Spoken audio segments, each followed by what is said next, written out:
Life doesn't pause when you're sick. Vaccines against respiratory illnesses can help protect you and give you more playtime with your best friend. Depending on age and health status, vaccinations for flu, COVID-19, RSV, or pneumococcal infection may be recommended. Vaccines can help keep you from having a rough time. Learn more at cveep.org/vaccines-protect. Brought to you by the American Lung Association and CVEEP, fighting infectious respiratory disease. Here's a scenario. I'm standing in a room I don't quite recognize, feeling a little uneasy. I turn and see a spider the size of a German Shepherd on the wall that suddenly jumps at me. I wake up screaming. Sound familiar? Spiders may not be your specific trigger, but you get the gist. Nightmares are fascinating. On today's episode, we will look at some of the science behind nightmares and try to get some insight into why they happen. I'm Jay, and this is Somnilopod.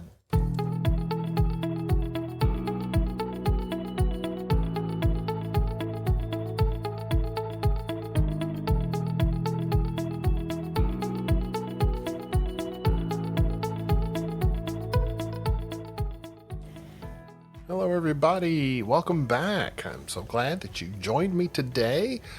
When was the last time you had a nightmare? I tend to have one about once a month, a lot of times associated with specific stressors, sometimes associated with what I've been watching on television.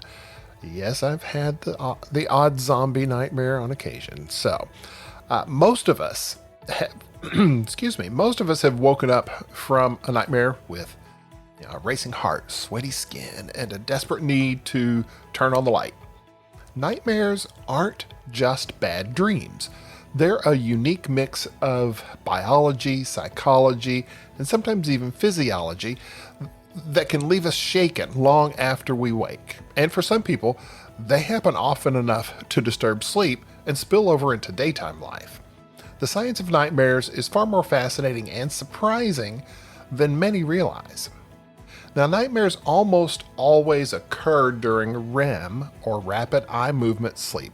That's the stage where the brain activity becomes faster, more like wakefulness.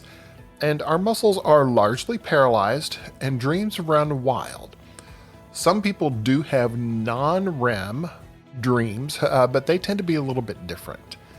During REM, the brain's limbic system, especially the amygdala, is more active than at any other time in the night. And the amygdala is our brain's fear center. So it's no surprise that when it's fired up, our dream content can turn dark. At the same time, the prefrontal cortex, the part of the brain that handles logic, decision-making, and emotional regulation, is less active during REM. That means that there's no cool-headed voice stepping in to remind you, hey, that shadowy figure isn't real.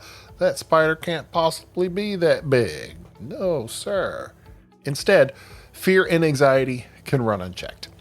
Now, this biological cocktail is the perfect recipe for intense, emotionally charged dream scenarios. Add a spike in stress hormones, such as cortisol, and your dreams can go from odd to truly terrifying. And while stress is a common trigger, nightmares don't only happen when life gets rough. There are some surprising factors that can increase your nighttime frequency. Some sleep disorders, for example, people with insomnia, narcolepsy, or sleep apnea, are more likely to experience nightmares, partly because disrupted sleep can cause more frequent and intense REM cycles. And some of that can be indicated by the fact that when you awaken during a dream or during a nightmare, you're more likely to remember it. And with a lot of these sleep disorders, your sleep is disrupted, so you're waking up a lot more during the night as well. Medications, especially certain antidepressants, some blood pressure medications, and drugs that affect brain chemistry can also alter your dream patterns. And not just taking those medications, but withdrawal from certain substances. Things like alcohol and certain sleep aids can trigger vivid, what we call REM rebound dreams, where the dreams and the nightmares are really intensified.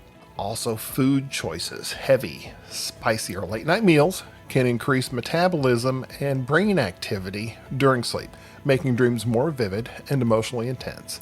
And then there are some people who are just more genetically predisposed to having nightmares. Some studies suggest nightmare frequency can run in families, hinting at a possible hereditary link. Now, many people confuse nightmares with another type of sleep disorder called night terrors, but they're very different.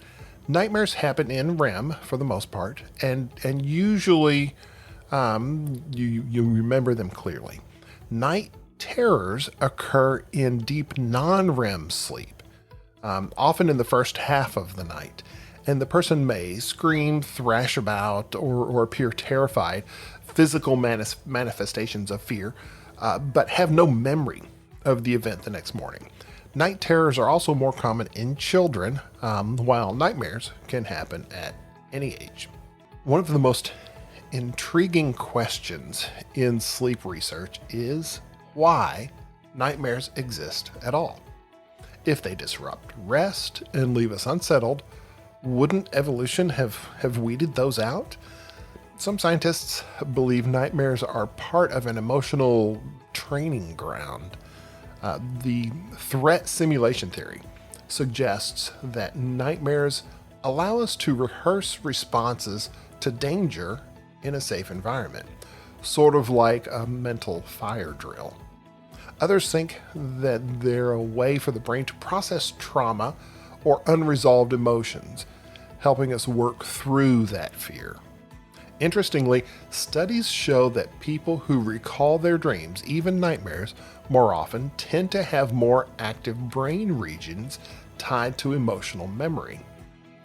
That means your brain might be using nightmares as a kind of emotional laboratory, fine-tuning your survival instincts. Now, occasional nightmares are normal, but nightmare disorder is a clinical condition where disturbing dreams happen often enough to cause distress or impair daily functioning.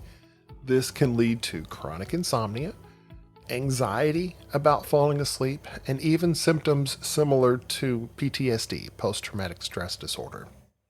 Nightmare disorder is more common in people with PTSD, anxiety, or depression, but it can affect anyone. The good news is treatments exist. From therapy techniques like imagery rehearsal therapy, where you rewrite the nightmare's ending while awake, to targeted medications for very severe cases. Now, if nightmares have been visiting you more often than you like, there are ways to reduce their frequency. Many of these are things that we have discussed before. Try to maintain a consistent sleep schedule. Manage your stress a little bit better. Limit alcohol and caffeine, create your wind down ritual, and keep a dream journal. Writing down the information that your brain is processing for you while you're sleeping can give you some insight into why it's actually happening and may actually help you resolve some of the issues. Nightmares, they aren't just random horror films your brain plays to torture you. They're complex, meaningful events tied to your biology, psychology, and emotional state. Understanding what's happening under the hood can make them feel less like enemies and more like messengers. And while they may never be pleasant, knowing how to interpret and manage them can turn the lights back on in your sleeping mind's darkest corners. I hope this has been helpful for you. If you have any questions or comments for future episodes, or if you just have had a really interesting, sometimes recurring nightmare that you want to share, send that along to me. I would love to hear some of those stories.